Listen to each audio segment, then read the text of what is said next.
this way so my arms don't look as big. Is that good? It's fine. I'm just like, I'm just hard on myself.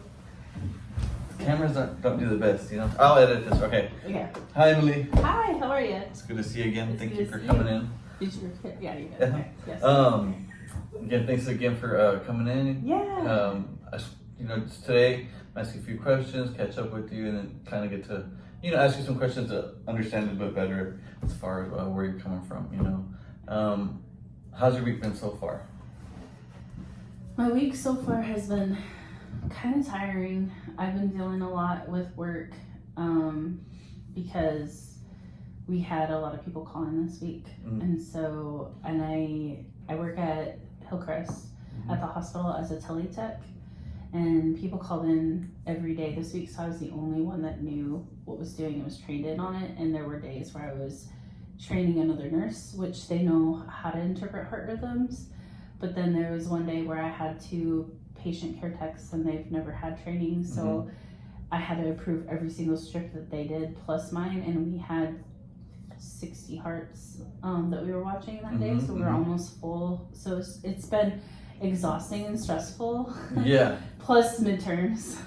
Ooh, on top of that. On top of that, and that's been really hard, and so I've had a lot of like things pulling me in different directions. Sure. Having that sensation of being pulled, it seems like at work, people are calling in, it's demanding, so that I know that it can be frustrating. Having to multitask, having to train, and then not only that, but you're taking on maybe a newer responsibilities, Yeah, That's yeah. definitely stressful for sure. Well, and it's unexpected too, because you're like expecting work to be a certain way, and then you step into work and they're like, hey, we don't have anybody that can come in. Do you care if I put a PCT in there with you? And I'm like, do I tell my boss? She's like, otherwise you're by yourself. Yeah. So I mean, it's by myself anyway, doing 60 hearts, or do I go ahead and have another person to sort of help? I mean, it was. Yeah. And do you tell your boss no? Right. Like, Right. No, I don't agree with any of this. So that also can feel maybe a little kind of confusing, because you don't know whether to appease the boss or maybe tackle the challenges you can do by yourself, Yeah. Or maybe knock up 2 birds with 1 stone. I'm going to train them and get my job done, and hopefully they learn along the way. Yeah. Right. But I think that's also a very, a positive experience, because in a way you're kind of a leader in that moment. So, think about it in terms of this could be, they may acknowledge this and, take notice that I'm doing a whole bunch and training at the same time. So Yeah, no, I appreciate that. That's something that I did not think of. For real? Okay. During it, I did not think of the positives. I tend to have catastrophic thinking. Well, I mean, I think the worst about every situation. That's my knee-jerk reaction. So I do appreciate that. Like, I think that's a good reminder that even in challenges, there could be positives that come from it. And at work, I struggle a lot because I really want to. I'm a big people pleaser, and it comes out really a lot in my workplaces, because I want to be appreciated and liked and understood, and yet at the same time, I don't, who wants to disappoint their boss? Right. Like, none of us do, but for me, if ever there's like something that I feel like I lack in, that's probably one of those things. And then I don't naturally want to be a manager. I really don't have strong leadership strengths as far as management style goes, and so I don't ever want to go to that level, but I'm okay training somebody how to do something. It's just I would have really liked to know like ahead of time. Right, exactly. Because then you can prepare. It's a different mindset. Oh yeah. And that was a challenge. It's like 10 minutes to like, okay, this is what we're gonna do. Sure. Oh yeah. I mean, it sounds to me like if you were doing this with the mindset of advancement, or this is gonna, if I demonstrate these skills, then possibly it'll move me up. If you're doing it voluntarily, great. Hopefully someone takes notice. If they're picking you to do it, it's kind of like, okay, maybe you're being pulled somewhere you don't want to be. Exactly. But hey, with that, hey, in 2 weeks you tell me, hey, in the next couple of weeks, or I'm giving you a little bit more tasks to do, and this is kind of what I was hoping to see if you'd want to do. Are you interested in management? Da da da da. So that you get on that same plane. So again, I can see that as. And you're mentioning though, you've kind of been like this before, though, right? Like. Yeah, I've always kind of struggled with. I don't want to do management. I don't want to be promoted. Mm-hmm. I like being in certain roles. I like just coasting. Sure. And part of it is because I lack the confidence in leadership, and I know I lack some very important qualities qualities I think are important. Sure. Like I'm really not a good problem solver, but I'm good at calming people down in a crisis. But don't tell me how to fix it, or don't come to me with like, oh my gosh, this is falling apart. What do we do? And even during that weekend, I was like, you know what? It doesn't matter if it falls apart. Like, we're gonna get our job done by 7:15. We're gonna keep all the people alive by 7:15. Those are the two most important things. So here we go. Wow, that's a lot of responsibility. Yeah. Yeah, but it's that attitude as well. In that moment, you kind of sink or swim. And so I wasn't asking like about challenges you've had in your life, but I think just to stay on topic, it seems to me like you mentioned something that has been a challenge for you growing up, or just as a professional or in career where maybe you're doing too much or whatnot. But what's one way you've kind of like turned that into like a success in a way? Well, challenges for me have been kind of a running theme in my life. I don't really have the best upbringing. I came from a lot of adversity and abuse and different stuff growing up. And so for whatever reason, I feel like I keep getting tested with more challenges, like every time I turn the corner, and I'm just so resilient now that it doesn't throw anything at me. I got it. Like I'll figure it out.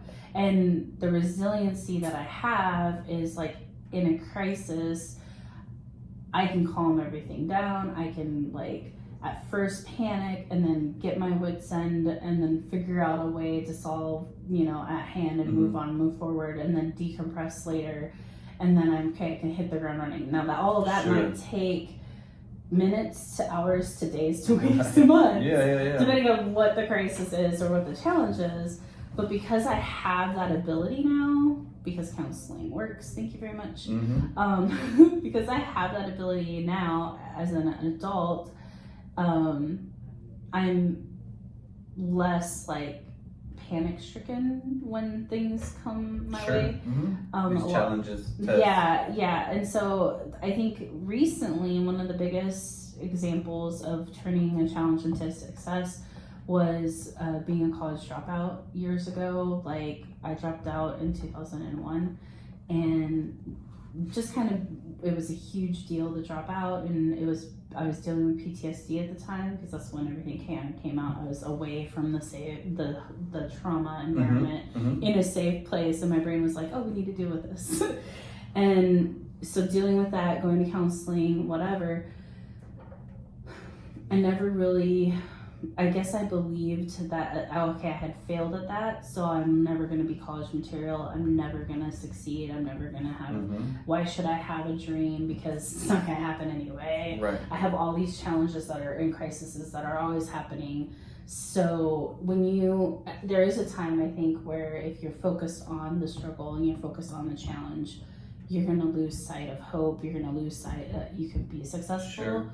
And so I feel like 20 years later, when I went back to college in 2021, it was like, okay, I got this. Like I used my pandemic money to pay off my previous college bill, and I went back to college. And I was terrified that first semester. I thought that whole first year, I was dealing with a lot of imposter syndrome and not thinking that I would ever like be able to succeed, and that was more really like self-defeating statements. Sure. Yeah, and just the imposter syndrome part of it is like where you believe that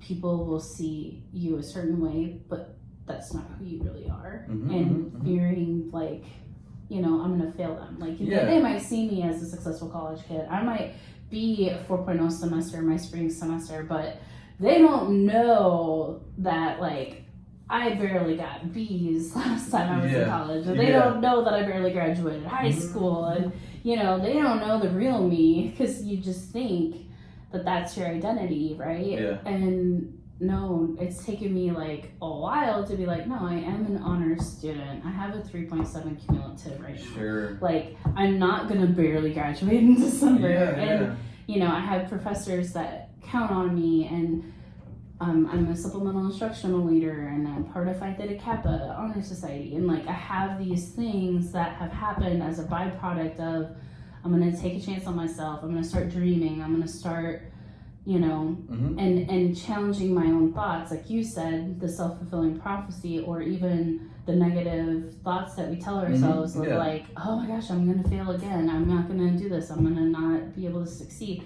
Like I had to challenge those moments and really be like, okay, you feel like that now, but what's the truth? And for sure, catastrophic thinking is like my number one favorite thing that I go to. And there was a time and a place in my life where I needed that to survive, but it no longer serves me. So now I need to challenge that and replace that with like the truth of the reality is kind of what I tell myself. It seems to me that, you know, 20 years ago when you were in school, you know, if something was really important to you, there was maybe a sense of I didn't finish that, I didn't succeed, right? Like, you know, it's like, I think I didn't complete that story. And then in that time frame, having the opportunity to go back to school, we kind of, as someone who's been there, maybe say, well, I'll do it next time, and then it gets to the point where, oh, you know, it's too late. You know, I can't do it. I was barely getting through it. I was making B's. Maybe that's not what was for me. But then you kind of started, it sounds to me, started kind of, you know, being more aware that that was maybe something that was affecting you now, trying to complete that challenge, right? So you've turned those negative thoughts into like more of a positive. And you started believing in your characteristics, the resources you have at hand. And then you start seeing the results. Yeah. You see you're getting good grades, you're part of the, you know, academic advising, or, you know, the academic department for help and teach. You have the Phi Theta Kappa academic, you know, fraternity or sorority or, you know? Yeah. So it seems like you start seeing these positive changes, but then in the back of our mind, there's still that whole, like, they don't really know who I am. If it's really, you know who you are, and those negative talk, like, oh, I failed last time, or, you know, like I'm giving it all right now. They don't know that I'm barely holding on because I got work, I got all these things going on. So those are successes because now the things that come up, that maybe, you know, like a hard week at work, you know, or having, you know, challenges at school or whatnot, you find a way to, like, again, embrace that moment and know that you can succeed, or that you're at least gonna try. It sounds like, you know, you're trying now and getting the results. So that's a really great story, honestly. It lets me know a lot about you. Yeah. Obviously, we didn't dive into the trauma. You mentioned something about trauma, you know? Yeah. But again, these are all things that you had to go through. So if you become self-aware of those things, that's even better than not even knowing it. Because I think that's what one thing with clients is, you know, having a grasp of who you are, your background, where you came from, and being able to take ownership of that, and then use that in your favor to make some positive changes. So I think you've done all that. I appreciate that. I appreciate that. Thank you. And I think too, you were talking about identity, and other people know, like, one of the professors here I work with as his SI leader, I help teach a class, Robles, Ted Robles, and one of the things I told him early on when I started, I was like, well, one of my biggest fears is that I'm gonna screw this all up and I'm gonna fail you and the whole class, like, and he's like, why, where is that coming from? And I literally said, well, I was a college dropout and I didn't do well and all this stuff, and he literally said, we don't know you like that. I chose you because of who you are now. He's like, you need to know who your identity, you need to know your identity. And your identity is not rooted in the past. Your identity is now. And that's what people see. And that's what you need to embrace. And that was a huge wake up call for me to, like, okay, yeah, other people knew me, but I didn't know me yet. If that makes sense. So it's all part of embracing who you are. Exactly. All awesome. Right. Well, thank you, man. Thank you, really. I appreciate it. I'll see you next time. Yep. That was really